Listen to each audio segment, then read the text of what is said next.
ஆதியே துணை. ஆண்டவர்கள் வாக்கியம். யமன்படர் அடிபடு திருமெஞ்ஞானக் குறள். வாக்கியம் எண் 51, பக்கம் எண் 255.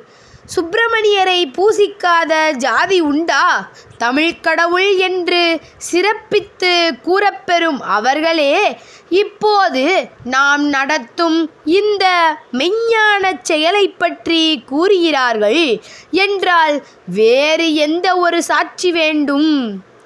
நானடா நான் இருக்கும் இடந்தான் காட்டி நவிலுவார் நன்மார்க்க நாதர்தானே என்று எம் நாமத்தை அவர்கள் திருமணிவாய் கொண்டு கூறுகிறார்களே. அதிசயம் என்றால் இதைவிட அதிசயம் என்பது ஒன்று உண்டா?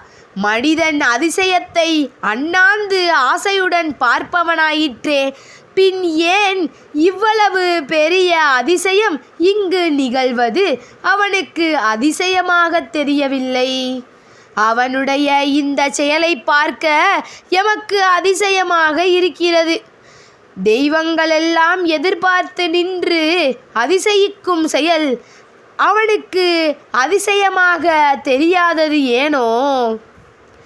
நம்முடைய இந்த அலிதேகம் எவ்வளவு நாள் இருப்பினும் இடைஞ்சல், கவலை, சலிப்பு இவைகளையே சதா அனுபவித்து இறுதியில் நாதியற்று யமன் கைவசப்பட்டு முடிவில்லா நீண்டகால அவஸ்தையில் நம்மை உட்படுத்தி விடுகிறது.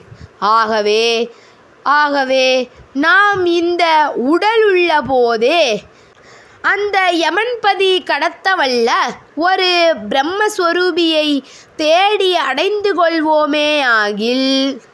ஆகவே நாம் இந்த உடலுள்ள போதே அந்த யமன்பதி கடத்தவல்ல ஒரு பிரம்மஸ்வரூபியை தேடி அடைந்து கொள்வோமேயாகில் நித்திய பேரானந்த ஸ்வர்ணபதி வாழ்வில் அவர்கள் நம்மை குடியேற்றுவிப்பார்கள். இவ்வாறான தனிப்பேறு பெற்று தன்னை அறிந்தவர்களே குடியேறியுள்ள ஒரே ஊர் இதுநாள் இங்கு நாம் உண்டாக்கியிருக்கும் சாலை. நீண்டகால நித்திய வாழ்க்கைக்கான இந்த ஊரை ஊரான ஊர், உயிர் பயிருக்குதவும் ஊர் என்று தீர்க்கதரிசியர்கள் கூறுகிறார்கள். நீண்டகால நித்திய வாழ்க்கைக்கான இந்த ஊரை ஊரான ஊர், உயிர் பயிர்க்குதவும் ஊர் என்று தீர்க்கதரிசியர்கள் கூறுகிறார்கள். இந்நில உலகில் இப்பேர்க்கொத்த ஒரு ஊர் உண்டாயிருக்கிறதே, என்ன கணமுடைய பாவம் இவனை கப்பியிருந்தால்?